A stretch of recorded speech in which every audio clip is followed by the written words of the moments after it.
Hi guys, I'm Bruce Newton. And I'm Linda Newton, and this is Answers from Mom and Dad. We would like to talk to you today about the most important phase of any romantic relationship you ever get involved in, and that is... The beginning. Oh. It was Benjamin Franklin who said, keep your eyes wide open before marriage and half shut thereafter. Good advice. This selection process is going to be really important. And I want to recommend to you that you're very proactive in it. You see, for the last 30 years, I've been privileged to counsel couples in my office. Of course, I was only 5 when I started. But the couples that come in, I realize, you know what? A lot of them need help with their pickers. Their pickers are broken. In other words, how you choose the loved ones in your life, right? Exactly. So she wants someone that she can mother and nurture because she has a deep need for that.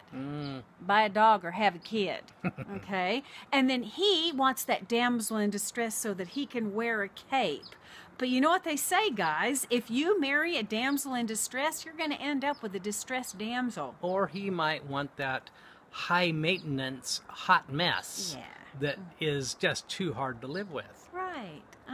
So what's going on in your choosing process? They say that the experts tell us that we can be very subconsciously driven. Over the next few weeks, we're going to explore more of that. But what I want to encourage you to do is to be conscious in the choice. And I stumbled onto this in my dysfunctional life. There wasn't a history of healthy relationships. And so I decided I was going to make a ruthless list of what I wanted. Now, I have since found that in all kinds of books by experts. To be logical, to be proactive. Okay, yeah, you want the feeling and you want the chemistry. You know what? But make sure you have the list in place first. So I don't have chemistry for a bad boy or a loser, because that could happen. So you make a list, a ruthless list of 5 non-negotiables. 5 non-negotiables. And those 5 non-negotiables will begin with a brainstorm list. Just unleash yourself and make a list of 20, 30, 40 things you would like to see in somebody who's going to live across the breakfast table with you for the next 50 years. Make a list of everything you want, but then reduce that list ruthlessly to 5. Every time I've given someone that assignment, they come back in and they say, that was really hard. I didn't think it would be that hard. But it is, because you may want someone with a great jawline, but you want them to be gainfully employed. You may want someone who is very ambitious, but do you want someone who's compassionate? So if you only get 5 non-negotiables, and you really don't get many more than that, then be ruthless about what it is you can't live without. And when you go out on that first date, you're going to be tempted to just buy in. It's a very exciting time filled with all kinds of good juju or brain chemistry.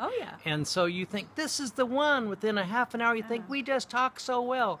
You haven't had time to really find out about your list. And you don't just come right out and say it, you observe them in action.